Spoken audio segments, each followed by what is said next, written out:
કરતા હતા અને કહેવાય છે કે તેઓ માતાજીના ભુવા હતા અને દીતમાલ દાદાને હોકો પીવાનું બંધાણ હતું.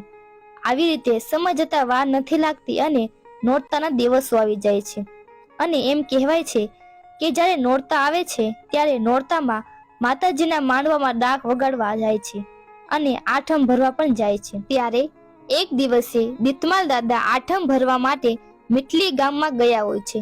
ત્યારે ડાક વગાડતા સાંજ ત્યાં જ પડી જાય છે અને ત્યાંથી નીકળવાનું મોડું થઈ જાય છે.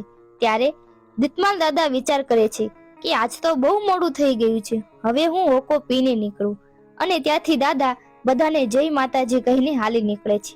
આમ હાલતા હાલતા ઘણો સમય નીકળી જાય છે અને દીતમાલ દાદા થાકી જાય છે અને તેમને હોકો પીવાનું મન થાય છે.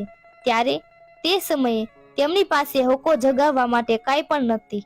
ત્યારે દીતમાલ દાદાને હોકો પીવાનું ખૂબ તલબ લાગી હોય છે અને દાદા વિચારે છે કે હોકો પીધા વગર આગળ તો ચાલી શકાશે નહીં અને ધીમે ધીમે હાલતા હાલતા મીટલીના મારમાં આવે છે.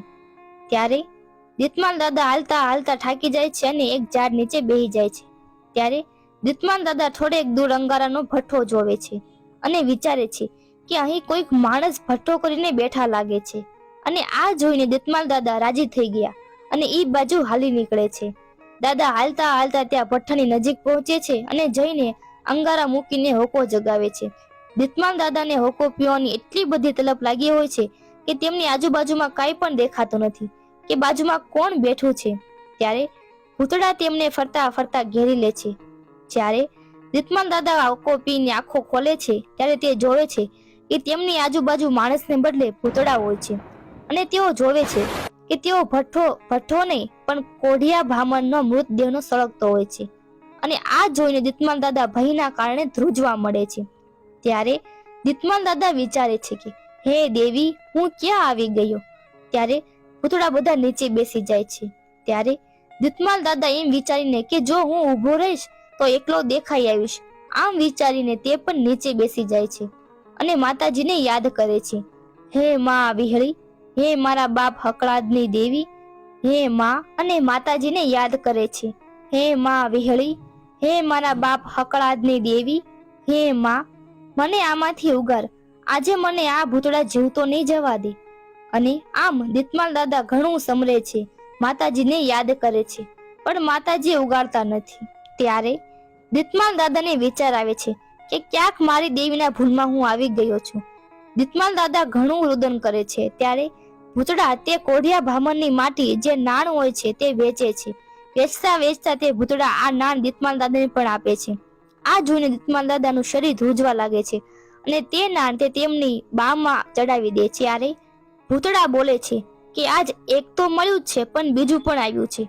આ સાંભળીને દીતમાલ દાદા ખૂબ માતાજીને સંભાળવા મળ્યા અને વિચારે છે કે હવે તો કોઈક દાદા દેવી મને ઉગાડે તો જ બચીશ. ઘણા દેવી દાદાને સંભાળે છે પણ કોઈ આવતું નથી. ત્યારે દીતમાલ દાદા કહે છે, અત્યારે તો મારી દેવી મારા ભાગલેથી ખસી ગઈ છે, પણ જો આ રણમાં કોઈ રણુકારી, કોઈ દેવી હોય અને જો મને આમાંથી ઉગારે તો એને મારા કળમાં વડેરી કરીને પૂંજીશ. ત્યારે આ રણમાં રણની દેવી દીતમાલ દાદાની આ પોકાર સાંભળી લે છે. ત્યારે રણમાં રણની દેવી પ્રગટ થાય છે. આ બાજુ જ્યારે દીતમાલ દાદા ભૂતડાની વચ્ચે બેઠા હોય છે ત્યારે આ બાજુ ઘૂઘરા વગાડતી સાંઢણી આવે છે. ત્યારે માતાજી વીજળીનો ચમકારો કરે છે અને ભૂતડા બધા આગા ભાગી જાય છે. ત્યારે રણની દેવી ત્યાં આવીને ઊભી રહે છે અને કહે છે, હે દીકરા દીતમાલ, બીતો નહીં, હું તને આમાંથી ઉગારવા આવી છું. અને માતાજી દીતમાલ દાદાનો હાથ પકડે છે અને સાંઢણી ચાલવા મળે છે. ત્યારે એ હવા હો ભૂતડા વાહે આવ્યા છે અને ત્યારે દીતમાલ દાદા કહે છે, હે માં, હજી સુધી આ ભૂતડા તો વાહે જ પડ્યા છે. ત્યારે રણની દેવી કહે છે, હે દીતમાલ, તારા હાથની બામાં જે કોઢિયા બ્રાહ્મણની માટેની નાણ છે તે અત્યારે જ નાખી દે અને જો પછી તે હવા હો ભૂતડાને આગળ પગલું ભરવા દો તો હું રણુકારી રણની દેવી નો કહેવાવ. અને ત્યારે દીતમાલ દાદા તે નાણ નાખી દે છે અને રણની દેવી આગળ હવા હો ભૂતડાને આગળ વધવા નથી દેતી. અને આમ રણની દેવી રણુકારી દીતમાલ દાદાને ઉગારે છે અને પછી દીતમાલ દાદા રણની દેવીને વડેરી કરીને તેમની દેવી હારે પૂંજે છે. મિત્રો, જો તમને આ